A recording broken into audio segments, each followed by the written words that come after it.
역사해 줍시고 이 땅의 사람들이 있습니다.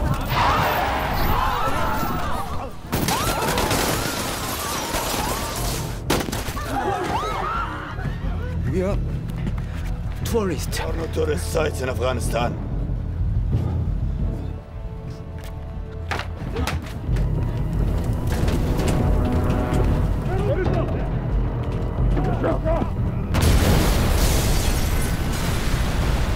Sebelum mulai, kasih komentar dong Bang Udin Editor. Makan ayam bagian dada, baru makan dikit direbut buaya. Dimanapun kalian berada, kalau ketemu saya, please jangan dibegal ya. Halo Sobat Nobar, selamat datang di Nobar. Kembali lagi bersama saya Mamang Tobi yang kali ini akan membawakan film berjudul The Point Man yang dirilis pada tahun 2023. Terinspirasi dari kisah nyata, film ini menceritakan tentang seorang agen khusus Korea yang nekat mendatangi markas Taliban demi menyelamatkan puluhan sandera dari negaranya. Selain memiliki kisah yang sangat heroik, film ini juga memperlihatkan kebengisan kelompok Taliban yang menyalahgunakan agama untuk menyakiti sesama manusia. So, tanpa berlama-lama lagi, siapkan mata, telinga, dan anu-anuan kalian semua. Mari kita nobar dan inilah The Point Man.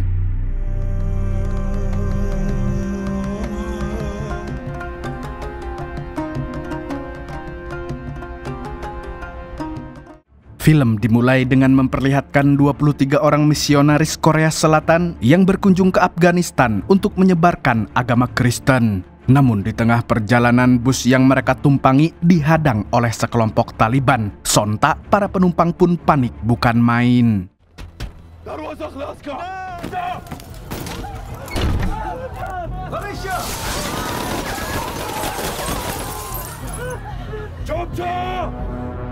Sekedar informasi, kelompok Taliban ini adalah teroris di Afghanistan yang mengatasnamakan Islam untuk berbuat jahat. Padahal agama Islam sendiri selalu mengajarkan umatnya untuk cinta damai. Oleh karena itu, di Afghanistan sendiri pemerintahannya juga melawan kelompok Taliban. Oke, lanjut ke film.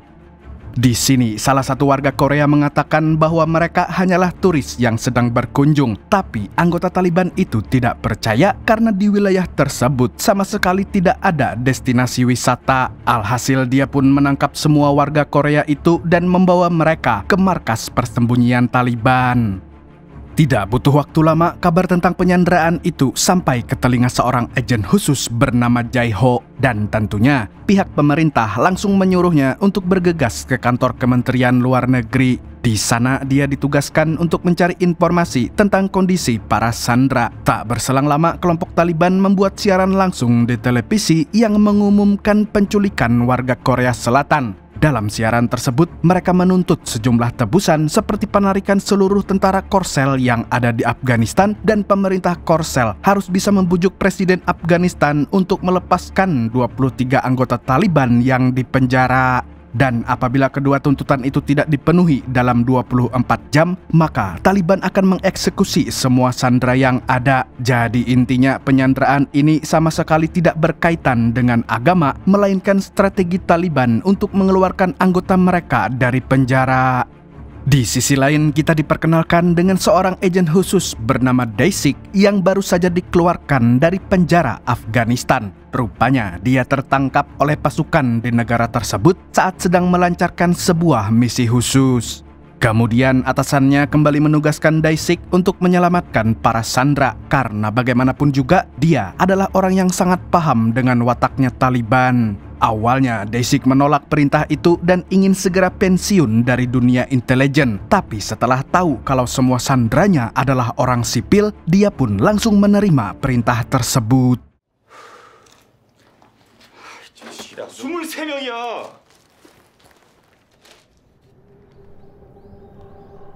Di tempat yang berbeda, Presiden mengutus beberapa diplomat dan agen khusus termasuk Jae-ho dan Wakil Menteri Luar Negeri untuk melakukan negosiasi dengan para Taliban. Jadi mau tidak mau, mereka harus terbang ke Afghanistan. Sesampainya di sana, mereka disambut oleh staf kedutaan besar dan mendapat pengawalan khusus dari tentara Korea Selatan dan Amerika Serikat.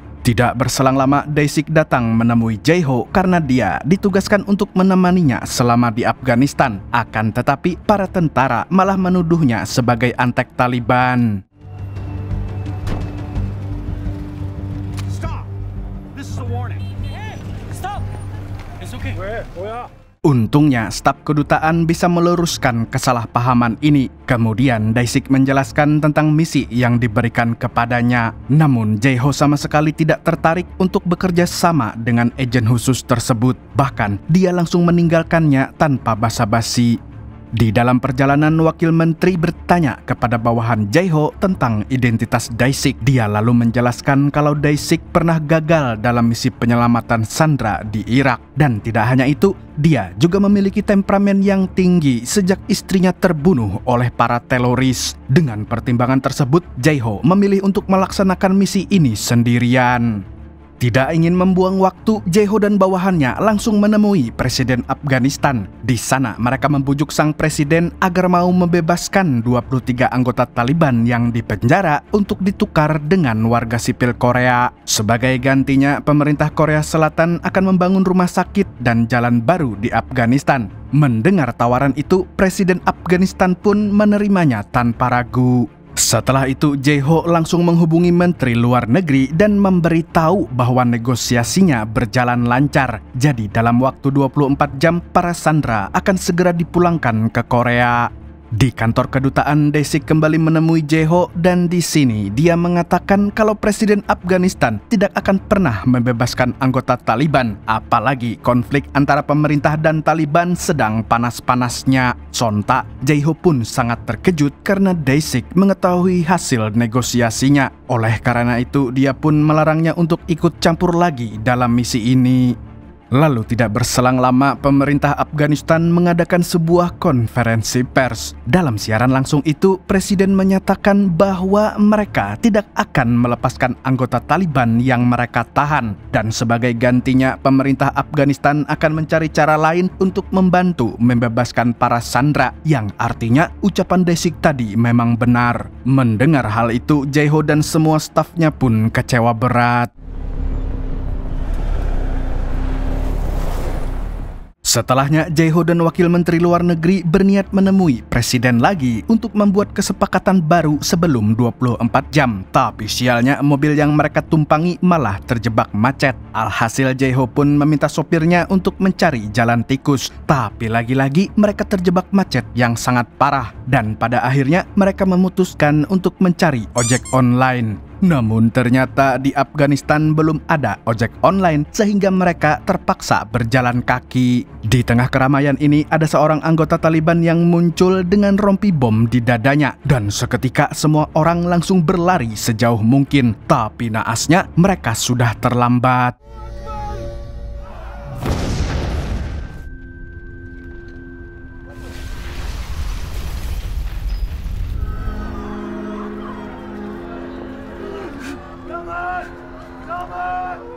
Akibatnya ada puluhan orang yang tewas di tempat dan sebagian orang lainnya mengalami luka berat. Untung saja, Jae-ho berhasil selamat dari ledakan dan hanya menderita luka ringan. Dia kemudian menghubungi Menteri Luar Negeri dan menyarankan untuk menarik militer dari Afghanistan. Karena menurut kesepakatan awal, Taliban tidak akan macam-macam jika Korsel dan Amerika mau menarik pasukan militer mereka. Setelahnya, Jae-ho mengobati lukanya di mobil ambulans. Lalu tidak berselang lama, dia mendapatkan informasi dari bawahannya kalau Taliban akan memperpanjang batas kesepakatan sampai esok hari. Yang artinya dia masih punya waktu untuk melakukan negosiasi. Akhirnya, Jae-ho pun memutuskan untuk menemui Presiden Afghanistan seorang diri. Di sana, dia melihat sang presiden sedang sholat zuhur, sehingga dia harus menunggunya terlebih dahulu. Setelah itu, dia langsung meminta penjelasan mengapa pemerintah Afghanistan melanggar kesepakatan.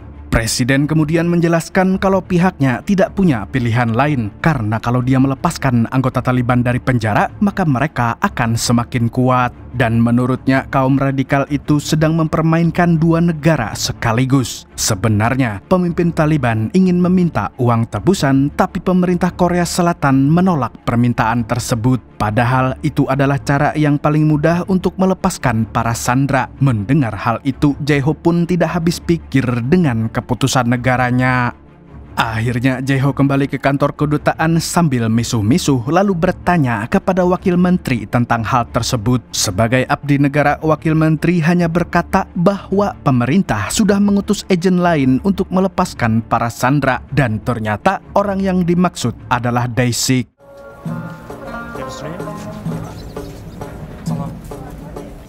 Di tempat lain, Dae-sik sedang mencari seorang informan bernama Kasim. Menurut kabar yang beredar, dia merupakan warga negara Korea Selatan yang sudah tinggal lama di Afghanistan. Di sini, Dae-sik berniat untuk menjadikannya sebagai penerjemah karena informan itu sangat fasih berbahasa Arab. Setelah bertanya kepada warlock setempat, akhirnya dia menemukan Kasim di sebuah tempat judi.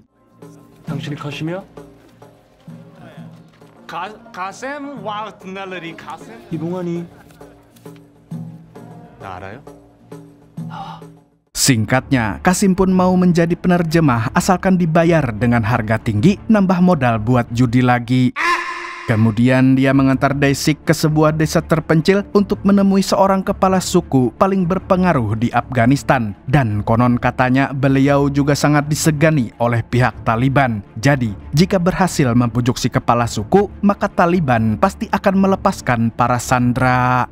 Setibanya di desa tersebut, mereka berdua langsung bertemu dengan kepala suku. Dan dengan bantuan Kasim, Dae-sik menyampaikan maksud dan tujuannya di mana dia ingin minta bantuan untuk melepaskan 23 warga Korsel yang disandera Taliban. Namun dia tidak mengaku sebagai agen khusus agar tidak dianggap berbahaya. Lalu sebagai imbalan, Dae-sik membawakan ponsel keluaran baru supaya mereka bisa mengikuti perkembangan zaman. Kalau ngikutin perkembangan zaman sih harusnya ngasih iPhone.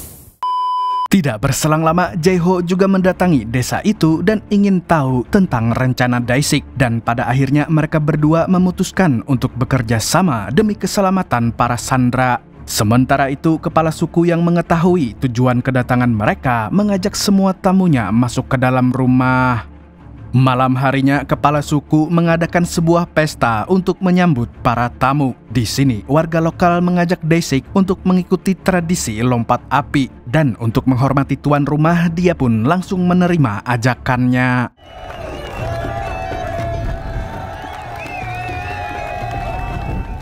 Di lain pihak, Jae-ho dan Kasim sangat menikmati pesta itu hingga larut malam. Pagi harinya, kepala suku berkata bahwa dia akan meminta Taliban untuk melepaskan sanderanya. Akan tetapi, dia hanya bisa membantu sampai situ saja. Dan jika ada masalah lain, maka Dae-sik dan Jae-ho harus berkomunikasi secara langsung dengan Taliban.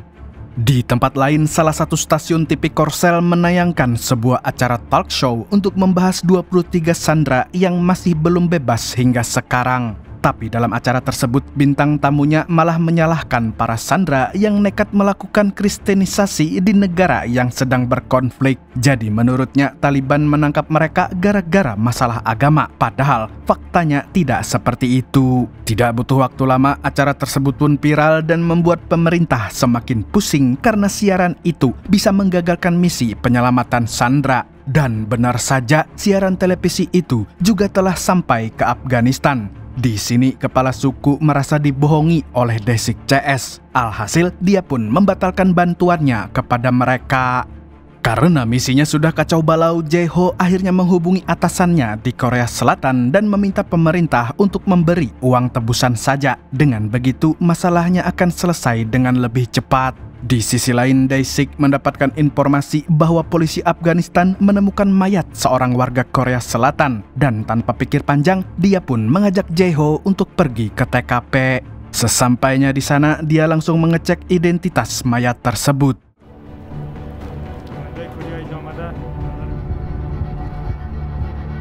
Dan ternyata pria yang meninggal itu adalah salah satu sandera. Sontak mereka berdua pun sangat terpukul dan merasa gagal melindungi para sandera. Setelahnya, Desik dan Jae-ho kembali ke kantor kedutaan untuk mempersiapkan rencana penyelamatan. Di tempat itu, mereka baru mengetahui bahwa Taliban mengupload sebuah video di internet. Dalam video itu, para jamet menayangkan rekaman 2 orang sandera yang meminta untuk segera diselamatkan. Selain itu, kelompok radikal ini juga mengancam akan membunuh sandera lagi apabila permintaan mereka tidak dikabulkan. Mengetahui hal ini, Desik pun menyalahkan keputusan Jae-ho dan pemerintah yang selalu lambat. Mendengar perkataan itu, Jae-ho pun tidak terima dan hampir menghajar Desik.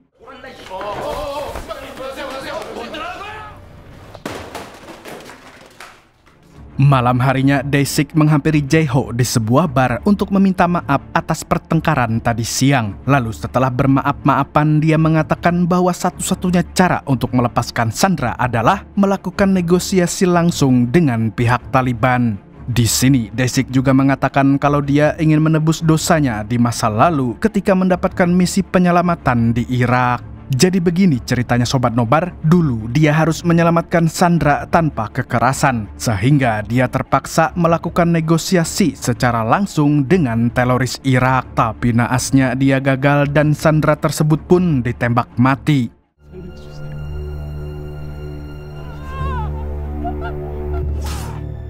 Tidak ingin mengulangi kegagalannya lagi, Desik pun membawa seorang makelar ke kantor kedutaan yang bisa membantu menghubungkannya dengan para Taliban. Selain itu, dia juga bisa mengeluarkan 23 anggota Taliban dari penjara untuk ditukar dengan para sandera. Hanya saja pihak Korsel harus membayar $20 juta terlebih dahulu. Setelah bersepakat, si makelar pun langsung menelpon seorang anggota Taliban untuk membuktikan bahwa dia memang mengenal orang-orang di kelompok radikal tersebut. Di telepon, anggota Taliban itu menyuruh salah satu sandera untuk berbicara kepada Desik dan Jae-ho.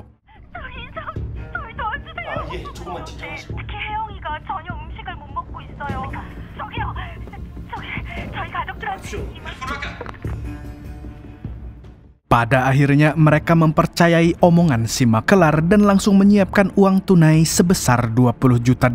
Tapi untuk antisipasi, Desik menaruh alat pelacak di dalam tas uangnya. Singkat cerita, Desik dan Jae-ho menemui si makelar di tempat yang sudah disepakati. Sesampainya di sana, Jae-ho meminta anggota Taliban dilepaskan terlebih dahulu. Setelahnya, dia akan menyerahkan uangnya. Si makelar pun memenuhi janjinya dan menyerahkan 23 anggota Taliban dari penjara. Akan tetapi saat Jae-ho hendak menyerahkan uangnya, dia ditelepon oleh atasannya. Kemudian dia diberitahu bahwa makelar tersebut adalah seorang penipu yang telah menipu banyak korban. Selain itu, para tahanan yang dibebaskan itu juga bukan anggota Taliban yang sebenarnya. Dan benar saja, makelar jamet itu langsung menodongkan pistol ke arah Jae-ho. Di lain pihak, Desik yang berjaga di luar mulai curiga dengan situasi ini. Karena sudah tidak bisa dibicarakan baik-baik, mereka pun akhirnya saling baku tembak. Saat akan menyelamatkan rekannya, Desik melihat si makelar sedang mengancam akan membunuh Jae-ho. Si makelar dan anak buahnya lalu menembak ban mobil yang ditumpangi mereka berdua, kemudian bergegas melarikan diri. Tidak mau tinggal diam, Desik langsung mengejar mobil itu dan berusaha merebut uang $20 juta tersebut.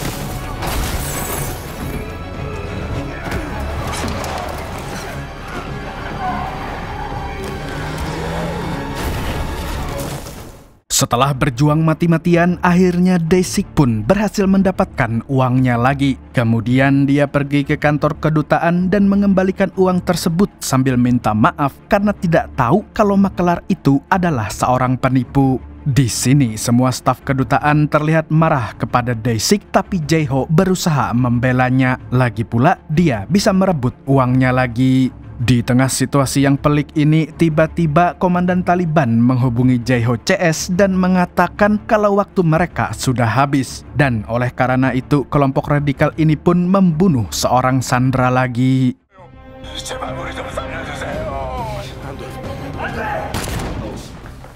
Mereka lalu memberikan waktu tambahan 24 jam kepada pihak Korea untuk segera memenuhi semua tuntutan Taliban. Kayak bos di kantor aja nih banyak nuntutnya.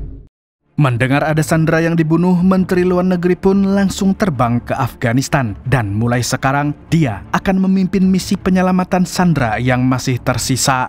Di sisi lain, Jae-ho pulang ke hotelnya dengan perasaan bersalah karena tidak bisa menyelamatkan sandera yang baru saja dieksekusi. Dan di sepanjang malam dia terus memikirkan keselamatan sandera yang lain. Besoknya, Dae-sik membangunkan Jae-ho dan memberitahu bahwa tentara Korea Selatan dan Amerika Serikat akan menggelar latihan militer di dekat markas Taliban. Padahal itu bisa memprovokasi pihak teroris dan bisa membahayakan nyawa para sandera. Seketika Jae-ho pun buru-buru ke kantor kedutaan dan meminta Pak Menteri untuk menghentikan latihan militer tersebut. Namun sayang sekali permintaannya ditolak karena pemerintah Korea telah memutuskan untuk melakukan operasi militer secepat mungkin.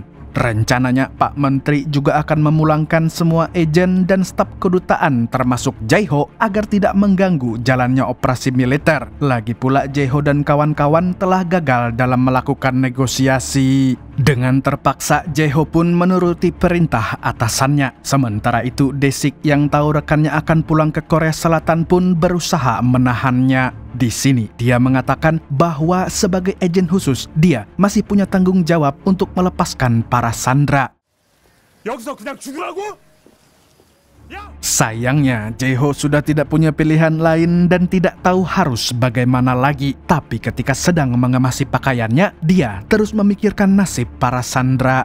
Hingga akhirnya dia mencoba jalan terakhir dengan menelpon istana Presiden Korea. Namun, staf istana mengatakan kalau Presiden sedang rapat dan tidak bisa menerima teleponnya. Dengan wajah yang lesu, Jae-ho pun mengurungkan niatnya. Setelah itu dia bersiap untuk pergi ke bandara sambil berharap ada sebuah keajaiban yang datang. Dan sepertinya Tuhan telah menjawab harapan tersebut. Saat sedang menunggu lift, dia mendengar telepon di kamarnya berdering keras dan ternyata Presiden menelpon balik Jae-ho untuk memberikan perintah agar para agen melakukan negosiasi secara langsung. Sontak, Jae-ho pun mengurungkan niatnya untuk pulang kampung. 그래도 갈 수 있겠습니까? 저는 포기할 수 없습니다. 정신. 최선을 다해보겠습니다. Sementara itu, Menteri Luar Negeri tidak setuju dengan rencana tersebut dan menurutnya kelompok Taliban tidak akan bisa diajak negosiasi. Merespon hal ini, Jae-ho mengatakan bahwa ini adalah satu-satunya cara untuk melepaskan sandera tanpa ada korban jiwa daripada menggunakan operasi militer tapi mengorbankan rakyat sendiri. Mendengar perkataan itu, sang menteri pun langsung tertampar malu. Dia ini pasti tipikal menteri yang makan gaji buta, dikritik nggak mau, maunya cuma nerima duit aja. Setelahnya, Jae-ho mengirimkan pesan kepada Taliban untuk melakukan negosiasi. Dan tidak lama kemudian, pihak Taliban membalas serta menyetujui rencana negosiasi. Tanpa membuang waktu lagi, staf kedutaan dan para agen khusus pun bekerja sama untuk menyusun rencana pembebasan sandera. Di sisi lain, Dae-sik mengunjungi Qasim di penjara gara-gara informan satu ini ditangkap polisi saat berjudi. Ternyata walaupun menang judi, uang haram yang dia terima tidak membawa berkah dan langsung mendapatkan hukuman dari Allah. Untungnya Dae-sik mau membantunya keluar asalkan Qasim mau bertaubat tidak akan berjudi lagi dan kembali menjadi penerjemahnya. Tanpa pikir panjang, Qasim pun menerima tawaran tersebut.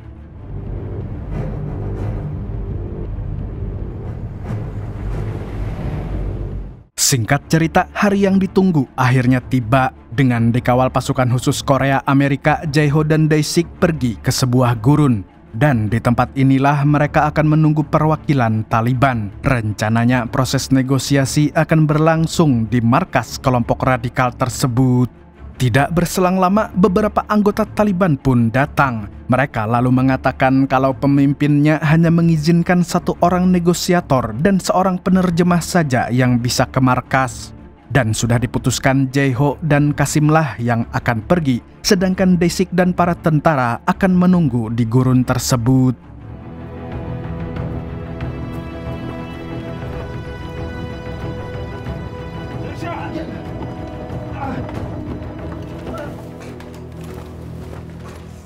Sebelum memulai negosiasi, Jae-ho ingin mengetahui kondisi para sandera terlebih dahulu. Dan pihak Taliban pun mengatakan bahwa semua sandera dalam kondisi sehat. Tapi Jae-ho tidak percaya dengan perkataan mereka dan ingin melihat buktinya secara langsung. Caranya, dia meminta 2 orang sandera harus dilepaskan terlebih dahulu. Dan tidak disangka-sangka, permintaan ini langsung disetujui oleh Taliban. Sesuai permintaan, para Taliban melepaskan 2 orang sandera di gurun. Desik yang melihatnya pun bergegas menolong mereka serta membawa keduanya ke rumah sakit.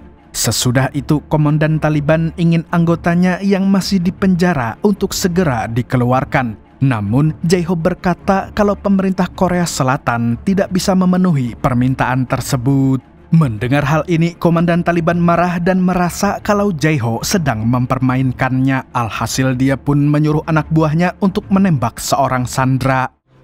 이 여자를 죽이겠다는데.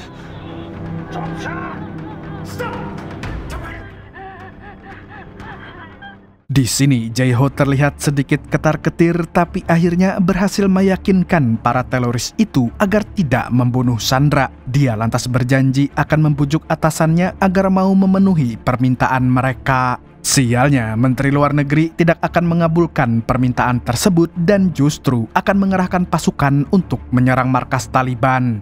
Di luar, Desik berusaha mencegah rencana tersebut.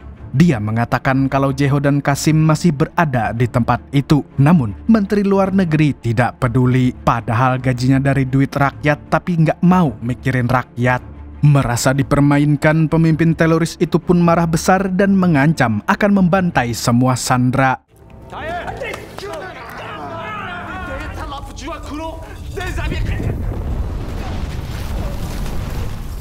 Jae-ho lalu mengatakan bahwa Korea Selatan telah mengirim pesawat tempur untuk menyerang markas para teroris dan komandan Taliban mengancam akan membunuh Jae-ho apabila serangan itu tidak dihentikan. Tapi sayangnya negosiasi mereka tidak menemui titik terang dan satu-satunya jalan adalah baku tembak. Why do you think? We're not afraid of American missile. Time is on our side. Money.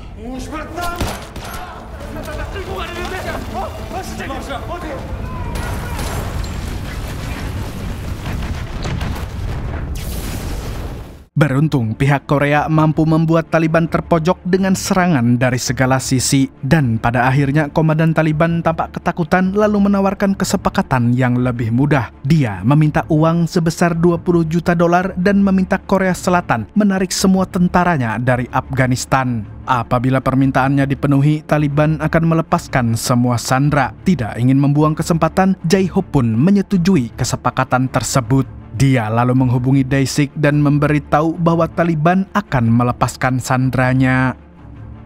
Di sisi lain, Dae-sik langsung menjemput para sandera dan 21 warga Korsel itu tampak sangat bahagia karena akhirnya bisa bebas.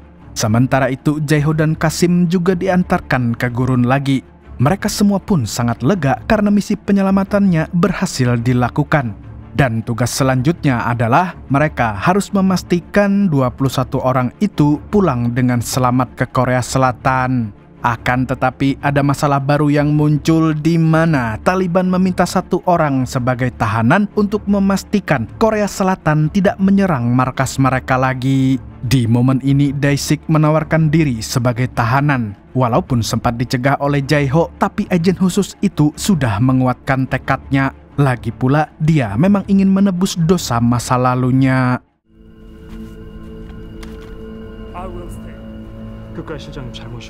Dengan terpaksa, Jae-ho dan Qasim meninggalkan rekannya itu. Mereka sangat berterima kasih atas pengorbanan yang dilakukan oleh Dae-sik. 1 bulan kemudian, Jae-ho sudah berada di Korea Selatan. Setelah misi penyelamatannya yang sukses, dia kembali bekerja seperti biasanya. Lalu pada suatu hari, Dae-sik kembali menghubunginya dan ternyata dia berhasil melarikan diri dari penjara Taliban dan memutuskan untuk pensiun sebagai agen. Selain itu, dia juga ingin membuka bisnis kecil-kecilan bersama Qasim. Mengetahui hal ini, Jae-ho pun sangat senang dan tidak sabar untuk melakukan misi bersama lagi. Dan film pun tamat dengan sangat memuaskan. Film ini mengajarkan kita jika kalian mendapatkan amanah untuk menjadi pejabat, jangan kayak pejabat di film ini yang hanya makan gaji buta. Segitu dulu untuk hari ini. Saya Tobi mewakili cowok yang suka merenung sambil ngudut, mengucapkan sampai jumpa di video selanjutnya dan kamsya. Assalamualaikum warahmatullahi wabarakatuh. Ini Qasim kelamaan di Afghanistan, padahal orang Korea asli ceritanya, sampai berubah namanya jadi Qasim. Gimana sih? Pengen banget dia jadi orang sana. Ada nggak nih sobat nobar yang pengen pindah ke Afghanistan dan jadi orang sana dan ganti nama seperti Qasim?